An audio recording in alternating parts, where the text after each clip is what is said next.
सबसे पहले बड़ी खबर पिथौरागढ़ से। यहां चुनाव में हार के बाद एक प्रत्याशी ने जहरीला पदार्थ खाकर आत्महत्या कर ली। सन्न से बीटीसी मेंबर के चुनाव में प्रत्याशी लक्ष्मण गिरी को हार मिली थी, जिससे हताश होकर लक्ष्मण गिरी ने सुसाइड कर लिया। ये बड़ी खबर आपको बता रहे हैं। जहरीला पदार्थ खाकर सुसाइड कर लिया, लक्ष्मण गिरी ने आत्महत्या कर ली। ये बड़ी और अहम जानकारी पिथौरागढ़ से। हार के बाद इतने ज्यादा आहत हो गए सन्न से बीटीसी मेंबर, जिनका नाम लक्ष्मण गिरी बताया जा रहा है, उन्होंने दुखी होकर सुसाइड कर लिया जहरीला पदार्थ खाकर।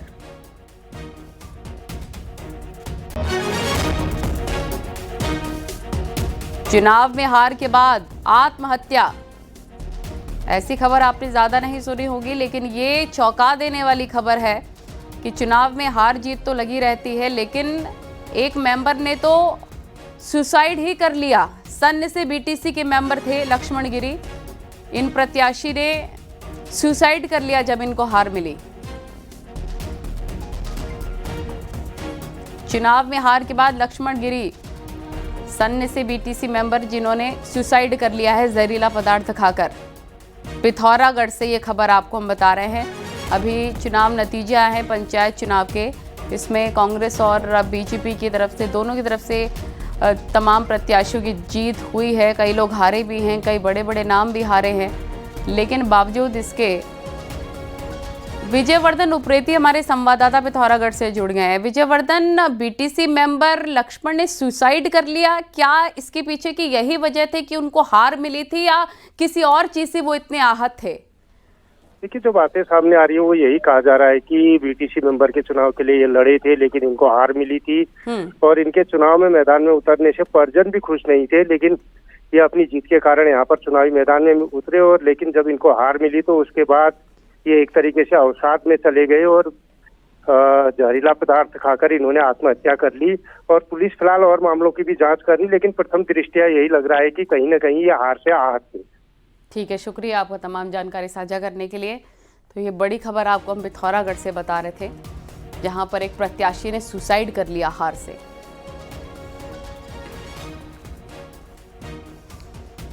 ब्लॉक प्रमुख पद के लिए बीजेपी रविवार से उम्मीदवार घोषित करना शुरू कर देगी, तो जिला पंचायत के उम्मीदवारों का इंतजार 7 अगस्त को पूरा होगा। कांग्रेस दोनों पदों के लिए उम्मीदवार घोषित करने से पहले ऑब्जर्वर की रिपोर्ट का इंतजार कर रही है। देखिए रिपोर्ट।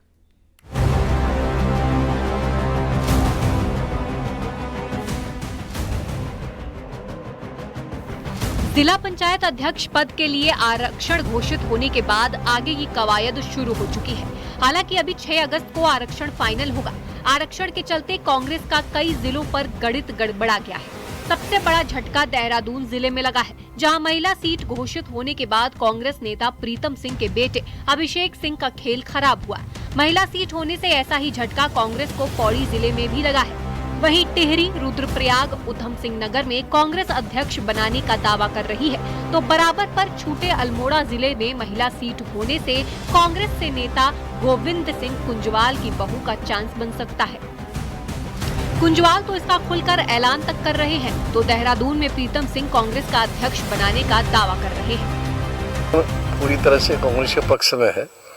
वैसे भी इस समय पूरे प्रदेश में एक प्रकार से कांग्रेस की लहर चली हुई है और अधिकांश इनसे भारतीय जनता पार्टी से हम जिला पंचायत सदस्यों में बहुत आगे हैं।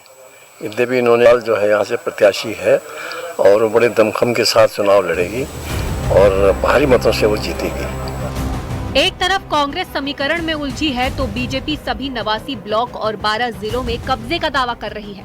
वहीं सभी जिलों में बीजेपी ने मेंबर जुटाने का काम भी शुरू कर दिया है। प्रदेश अध्यक्ष महेंद्र भट्ट के मुताबिक ब्लॉक प्रमुख में उम्मीदवार रविवार से, तो जिला पंचायत अध्यक्ष उम्मीदवार 7 अगस्त को घोषित होंगे।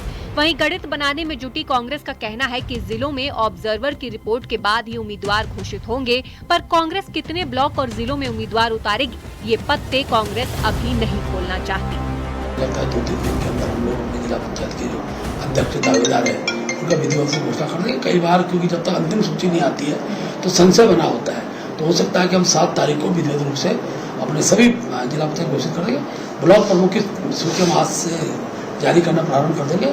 हमारे यहाँ 89 ब्लॉक्स हैं, सभी ब्लॉक्स में भारतीय जनता पार्टी के प्रमुख बनेंगे, उसके लिए हमने रणनीति तैयार कर। हमारे 89 ब्लॉक हैं, 89 ब्लॉक के जो हमारे क्षेत्र पंचायत के निर्वाचित लोग हैं उनकी रिपोर्ट हमने मंगा ली है। अब हम लोगों ने कहां कहां किस प्रकार से अपने प्रत्याशी आरक्षण के अनुसार उतारने हैं, उसके लिए हम लोग प्रदेश कांग्रेस कमेटी की तरफ से पार्टी के सीनियर लीडर्स को पर्यवेक्षक बना करके जिलों में भेजेंगे। पंचायत चुनाव में कुर्सी कब्जाने का असल खेल अब शुरू हुआ है, तो आरक्षण घोषित होने के बाद कांग्रेस के समीकरण बुरी तरह गड़बड़ा गए हैं। हालात ये है कि अब बीजेपी सभी जिला पंचायत और ब्लॉक में क्लीन स्वीप का दावा कर रही है, तो कांग्रेस अब जिले और ब्लॉक में संभावनाएं टटोल रही है। दिल्ली से फराह, अल्मोड़ा से किशन के साथ दीपांकर भट्ट, न्यूज़ 18 देहरादून। पंचायत चुनाव के नतीजे आ चुके हैं। सीएम पुष्कर सिंह धामी का कहना है जनता ने बीजेपी पर भरोसा जताया और पंचायत में भी ट्रिपल इंजन की सरकार बनेगी। पंचायत चुनाव के बाद न्यूज़ 18 से मुख्यमंत्री पुष्कर सिंह धामी ने खास बातचीत की है, सुनवाते हैं आपको। के नतीजे आ चुके हैं और अब ब्लॉक प्रमुख और जिला पंचायत के लिए कवायद होगी।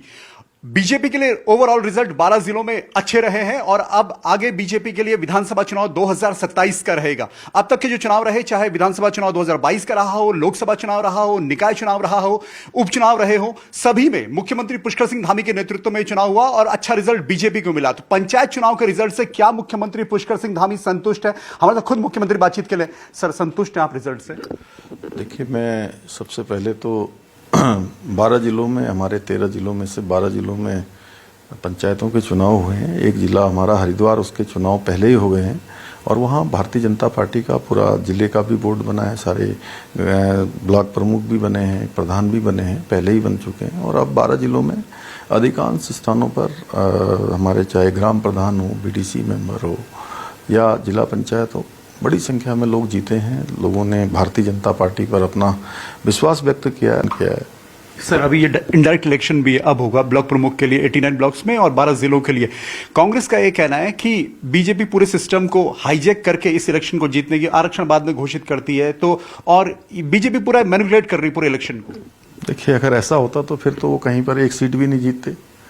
कुछ स्थानों पर वो भी जीते हैं और वो भी अपनी बात कर रहे थे कि हम कहीं जीते हैं, हमको जनता ने वोट दिए हैं। तो ऐसा नहीं है और निष्पक्ष चुनाव हो रहा है। और जब लगता है कि चुनाव सब हार रहे हैं तो इस प्रकार की बातें, वो उनका कांग्रेस पार्टी हो या हमारी जो विपक्ष की पार्टियां हैं, उनका हमेशा से ही है, जब वो हारते हैं तो निर्वाचन आयोग पर और देश में चुनाव आयोग पर ठिकरा फोड़ते हैं।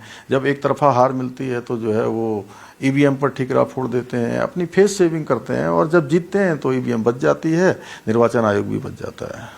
हमारे अब त्रिस्तरीय पंचायतों के जो चुनाव संपन्न हुए हैं, निकाय के चुनाव में, ये सब लोग पहले कहते थे सेमीफाइनल हो रहा है और सब सेमीफाइनल में ही बाहर हो गए। ये बात भी आई सर इस बार की सेमीफाइनल भी, ये सेमीफाइनल केदारनाथ जी में भी विधानसभा के उपचुनाव में भी आया था और अब भी सेमीफाइनल की बात करिए।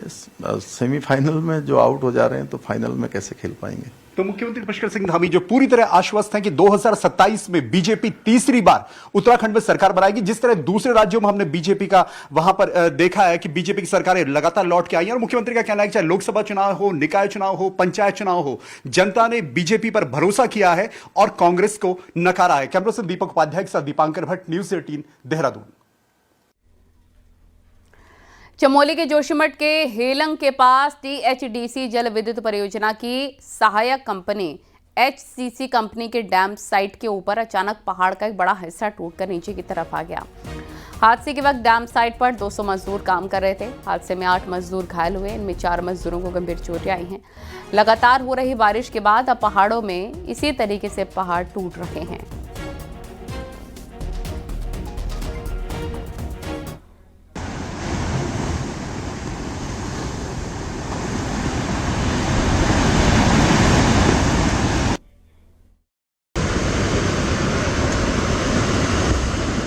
जब पत्थर गिरने स्टार्ट हुए तो सभी ने भाग के अपनी जान बचाई। कोई कैजुअलिटी की सूचना नहीं है।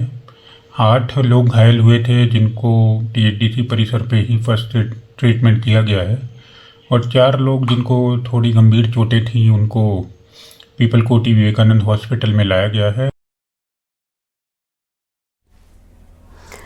उत्तरकाशी के स्याना चट्टी में यमुना नदी लगातार खतरे के निशान पर बह रही है। नदी के उफान पर आने से कई होटलों और घरों में यमुना का पानी घुस गया। इसके चलते स्थानीय लोगों में भय का माहौल भी है।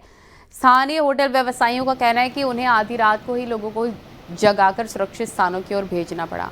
आप देख सकते हैं कि इस तरह यमुना नदी का जलस्तर खतरे के निशान से ऊपर बह रहा है।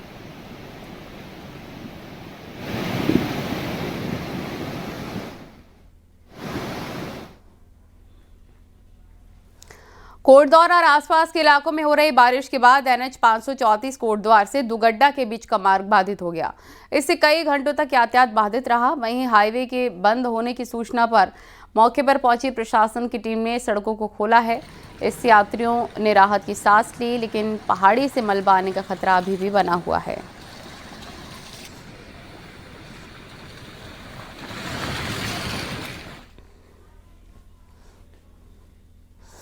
चमोली के बिरही निजमुला मोटर मार्ग बारिश के बाद कई जगहों पर खतरनाक बना हुआ है। तेज बारिश से सड़कों का बुरा हाल है।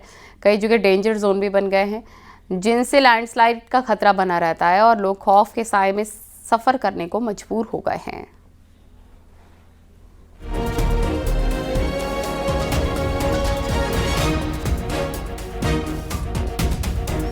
रुद्रप्रयाग में बीते 4 दिनों से बंद चल रहे केदारनाथ हाईवे और पैदल मार्ग पर सुचारू उसे करने का काम जारी है। फिलहाल रोड को सोनप्रयाग के पास चालू कर दिया गया, लेकिन अभी यहां से सिर्फ पैदल यात्री ही आ जा सकेंगे। ऐसे में अब केदारनाथ धाम जाने के लिए कुल 22 किलोमीटर की पैदल यात्रा करनी होगी। बावजूद इसके श्रद्धालुओं की भारी भीड़ उमड़ रही है। पैदल मार्ग को ही ठीक किया जा रहा है। श्रद्धालुओं की सुरक्षा के लिए जगह जगह NDRF और SDRF की टीमें लगी हुई हैं।